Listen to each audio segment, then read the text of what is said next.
muito boa tarde para você. Começa agora mais uma edição da Amazonas Acontece, aqui na tela da Band Amazonas.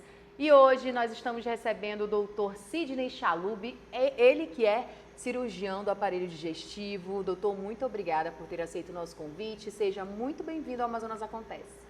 Obrigado, é um prazer, uma satisfação estar aqui hoje e tirar algumas dúvidas e tirar alguns mitos em relação à doença do aparelho digestivo, que é uma coisa que acomete muito da nossa população e tem aumentado cada vez mais nos últimos anos. São muitas dúvidas, né, doutor? Mas para a gente começar, né, a nossa entrevista, eu gostaria de saber um pouquinho sobre a sua formação, cirurgião geral com várias especialidades, né?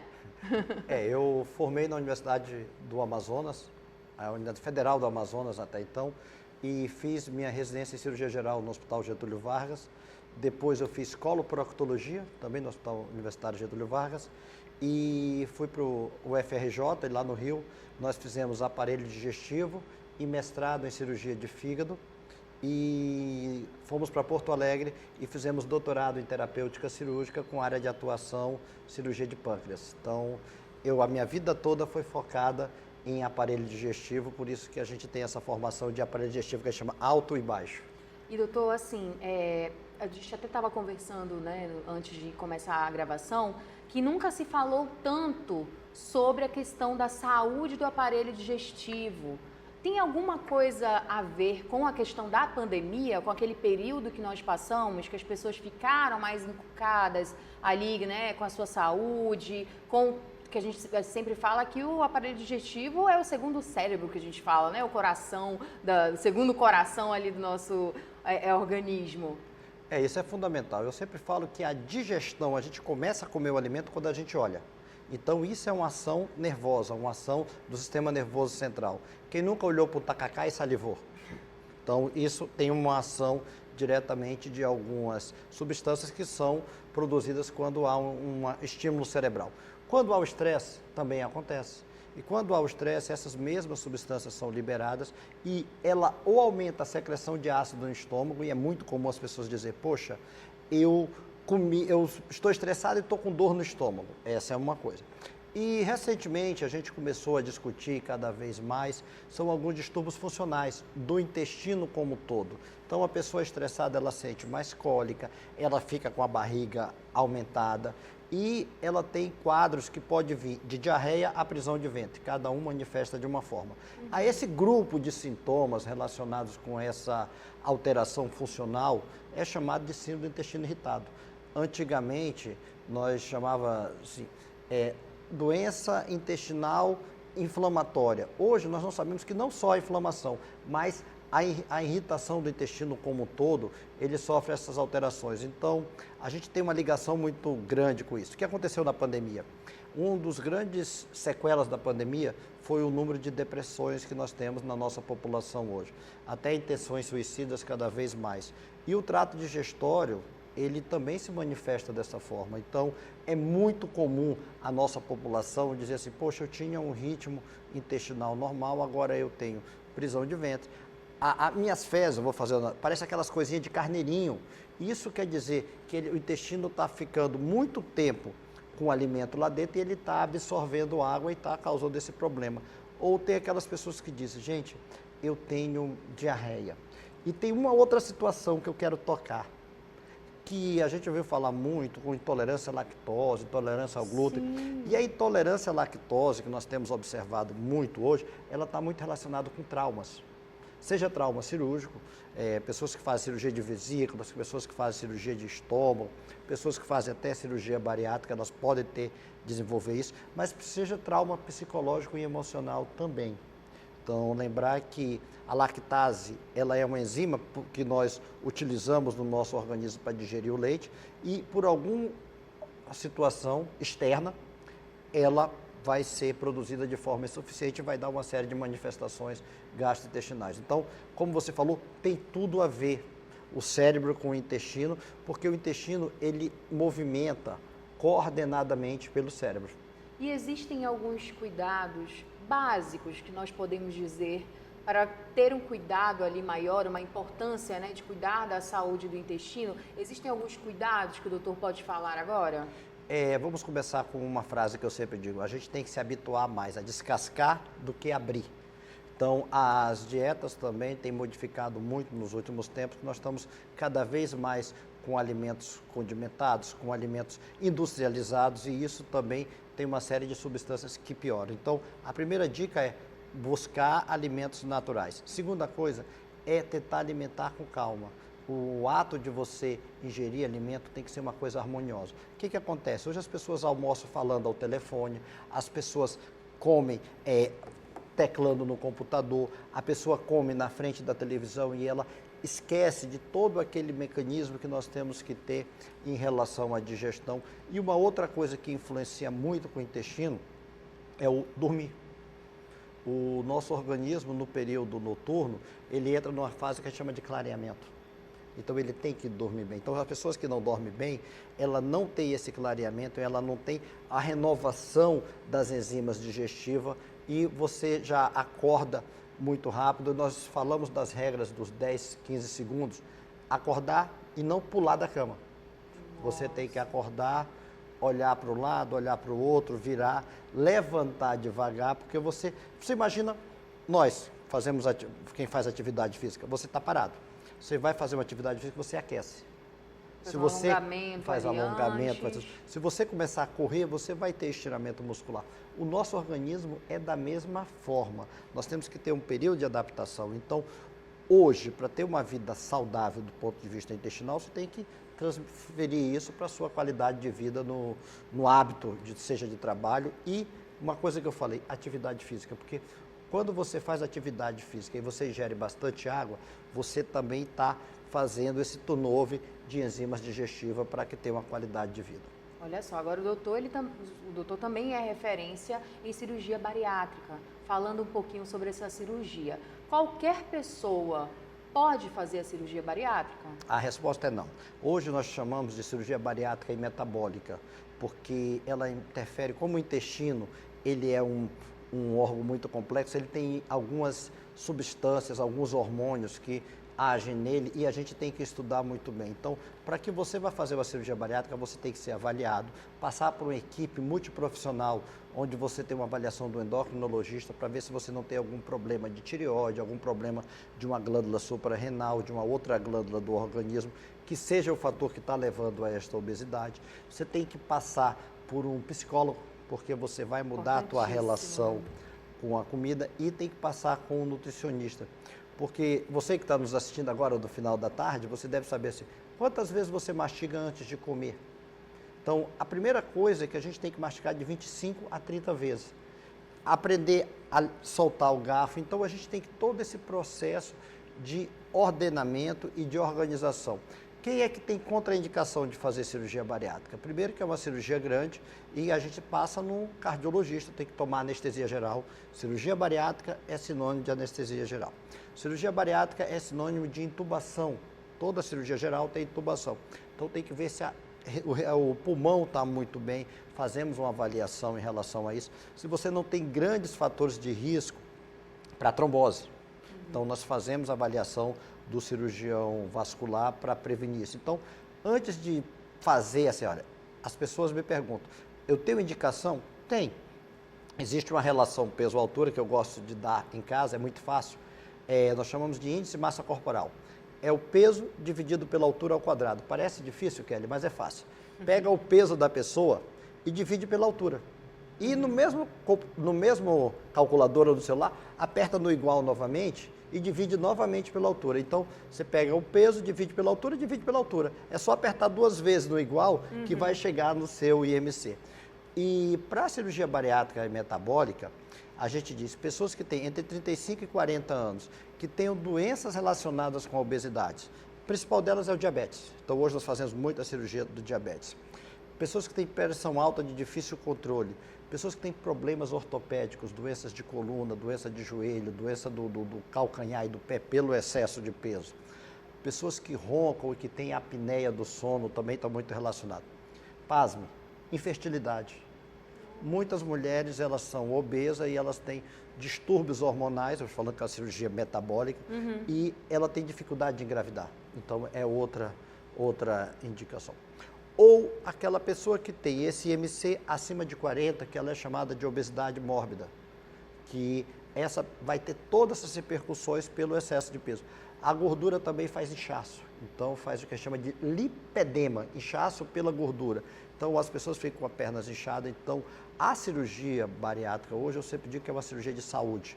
Nós buscamos melhorar a qualidade de vida e tentar ordenar o hábito dessa pessoa ao longo do seu desenvolvimento, que ela perdeu por algum caminho. E a pandemia, voltando para a nossa pandemia, a pandemia trouxe muito isso. Nosso índice de obesidade aumentou muito, que as pessoas ficaram em casa, as pessoas começaram a comer de forma desordenadas, ansiosas, e uma das características da ansiedade é ingestão de alimentos e alimentos com alta teor de gordura, de carboidrato. Então a população mundial aumentou em relação à gordura. Então, com isso, a cirurgia bariátrica andou por um caminho da segurança. Hoje, nós fazemos cirurgia bariátrica há mais de 20 anos e hoje é uma cirurgia segura que 90% das vezes recebe alta no dia seguinte. Nossa. Faz com cirurgia videolaparoscópica, não vai mais para UTI e existem algumas modalidades que são menos invasivas que a gente sempre escolhe de acordo com cada paciente e os exames que estão envolvidos na avaliação pré-operatória. São muitas informações, a gente está só começando, Dr. Sidney Chalub, a nossa entrevista agora, viu? O Amazonas Acontece vai fazer um rápido intervalo, se eu fosse você, não saía daí. A gente volta já já. Amazonas Acontece de volta aqui na tela da Band Amazonas. Estamos recebendo o Dr. Sidney Chalub, ele que é cirurgião do aparelho digestivo. Doutor, mais uma vez, muito obrigada por ter aceito o nosso convite. No bloco anterior, falávamos um pouco sobre a saúde do intestino, do aparelho digestivo, falávamos também sobre a questão da bariátrica. Uma das dúvidas muito comum, né, de a gente se ouvir por aí é: fez a cirurgia bariátrica, nunca mais volta a engordar? Isso é um mito. É um mito muito grande. Eu sempre divido a cirurgia bariátrica em 2 momentos. O primeiro ano é lua de mel. É uma lua de mel que você, independente do que você come, você vai perder peso por conta da restrição e da não aproveitamento do alimento. No segundo ano você estabiliza. A partir do segundo ano você é uma pessoa normal como qualquer outra pessoa. Se você ficar sedentária, se você começar a ingerir alimentos de forma errada, se você começar a beber álcool de forma demasiada, você vai ter reganho de peso. E o que a gente observa com reganho após 3, 4 anos é em torno de 30% das pessoas vão ter reganho de peso. E uma das coisas que a gente observa no consultório são as pessoas que chegam e dizem assim: eu quero reoperar. Eu, calma, vamos conversar. Há quanto tempo você não está em acompanhamento com a equipe multiprofissional? Endócrino, psicólogo e nutricionista. Eu estou há 8 meses, 1 ano, 2 anos. Essa semana me chegou um que disse que não ia em consulta desde a pandemia, voltando para a pandemia. Então, desde 2020 que ela não vai em consulta. E ganhou 20 quilos nesses 4 anos. Aí já queria com a ideia de reoperar. Não, vamos tentar ajustar algumas coisas, porque ao contrário da população não operada, se você fizer uma restrição e uma reeducação, você perde mais. Porque uma das características da cirurgia bariátrica é a não aproveitamento do alimento. Então, as pessoas me perguntam quais são os tipos de cirurgia bariátricas que tem. Né? Hoje, a grande maioria da cirurgia bariátrica que nós fazemos é por videolaparoscopia.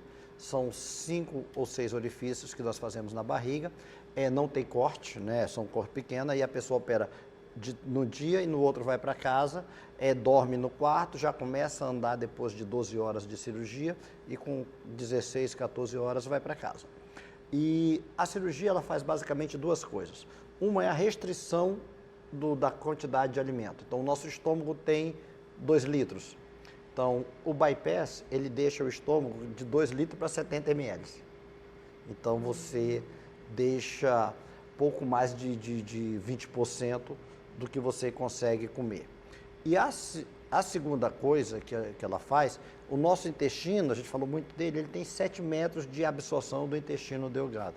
Na cirurgia bariátrica chamada bypass, a gente desvia 2 metros, ou seja, o alimento que passa pela boca, ele não vai fazer digestão em 2 metros, ou seja, 20% do que você come, ele vai ser eliminado pelo teu organismo sem ser aproveitado. Então, você perde peso por essas 2 coisas. Tem uma outra técnica que é só restrição do estômago, que é a chamada sleeve-gastrectomia vertical, mas a gente escolhe de acordo com cada caso e com os exames do paciente. Mas eu quero dizer uma coisa, Kelly, que é fundamental saber que é uma cirurgia que muda o teu organismo e a gente não pode negligenciar. Ah, porque o doutor faz 30 por mês, faz 4 ou 5 no dia, é uma cirurgia comum. Não é uma cirurgia comum, tem que ter todo um preparo.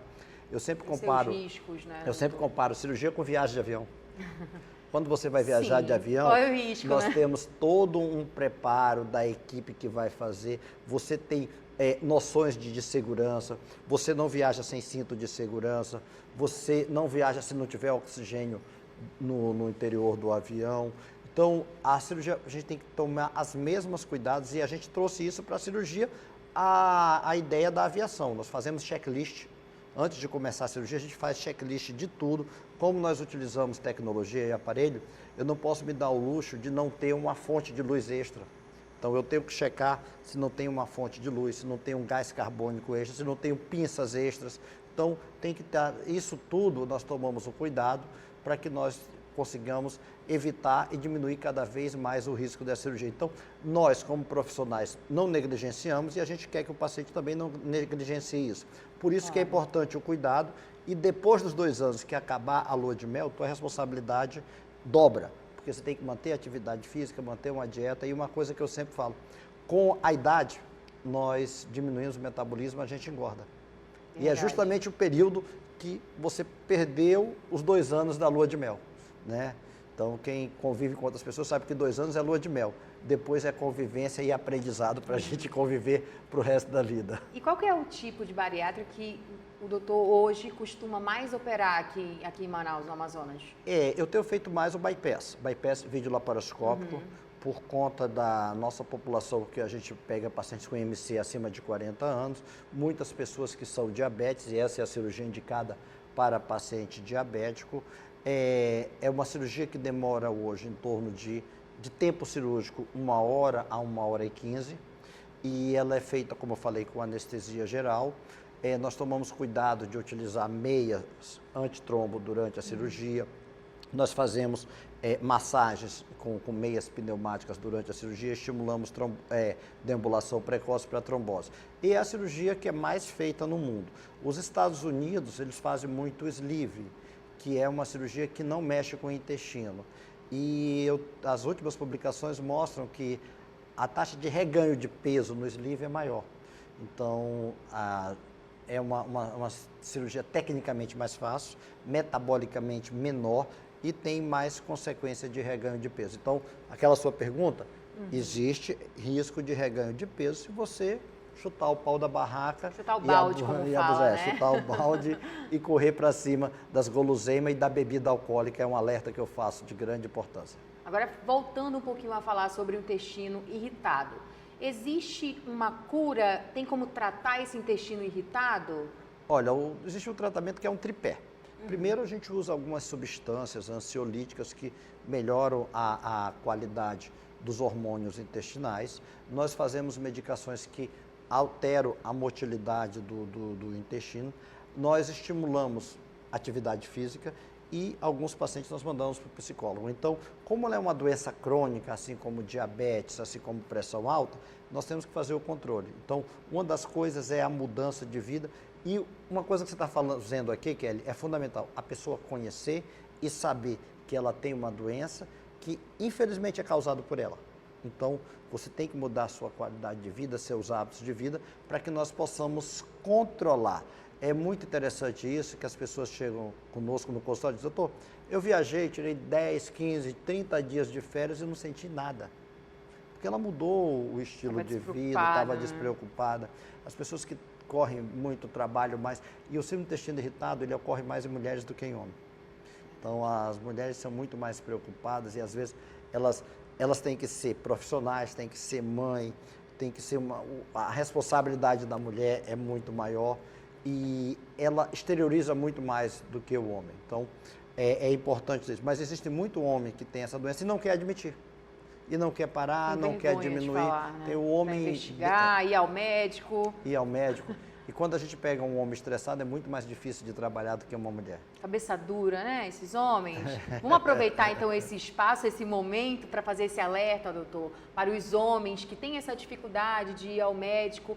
Qual a importância de você fazer o check-up todos os anos ali, aqueles exames básicos, um exame de sangue, né, para saber se está tudo bem, para tentar ali recorrer antes que algo pior aconteça, né? É importante você isso. Eu não vou poder faltar meu trabalho para fazer isso. Você não vai faltar o trabalho para fazer o check-up, você vai faltar para ter uma doença e desenvolver uma doença que às vezes até interfere na tua vida profissional. Então, nós estimulamos que pelo menos uma vez por ano faça uma avaliação médica com endoscopia.